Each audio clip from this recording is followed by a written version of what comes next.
Paulit-ulit akong nagising mula sa panaginip na hindi ko alam kung totoong buhay na ba to o hindi pa rin.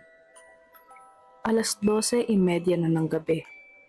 Pagod na pagod ako buong araw, kaya mabilis akong nakatulog. Tapos bigla akong nagising. Parang may tumulak sa dibdib ko. Tumingin ako sa paligid. Normal naman ang lahat. Umiikot pa rin yung electric fan. Malamig pa rin yung hangin galing sa bintana. Nakapatong pa rin yung cellphone ko sa tabi ng unan ko.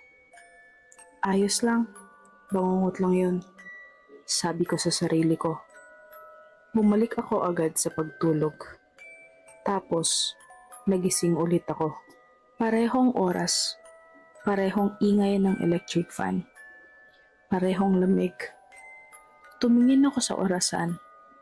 12:23 a.m. Eksaktong katulad ng una kong paggising. Doon na ako kinabahan ng kaunti. Tiningnan ko yung bintana. Nakasara ng maigi. Alam kong binuksan ko bago matulog kanina. Panaginip pa rin to. Sigurado ako. Sinubukan kong bumangon para siguraduhin. Mabigat ang katawan ko. Parang may nakadagan.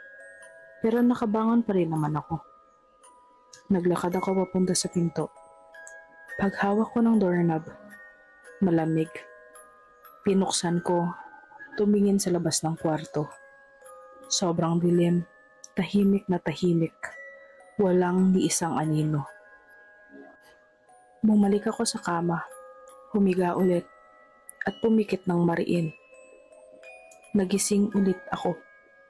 Parehong pwesto, parehong oras, 12:23 a.m. Ngayon iba na. Yung electric fan, umiikot, pero walang hangin.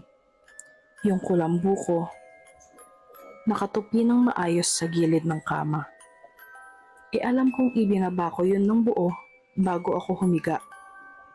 At narinig ko, sa likod ng leeg ko, may hininga. Mabigat, mabagal, at mainit. Hindi ako lumingon. Pumikit lang ako ng sobra. Kinakabahan hanggang sa manginig na yung tuhod ko. Nagdasal ako ng mabilis, paulit-ulit, hanggang sa unti-unting nawalan ako ng malay. Nagising na naman ako. Pareho pa rin. Orasan, 12:23 a.m. Electric fan, umiikot na ng maayos. May hangin na. Kulambo, nakababa na ng tama. Wala nang hininga sa likod ko. Pero ngayon, hindi ko na alam kung panaginip pa rin ba to o gising na talaga ako.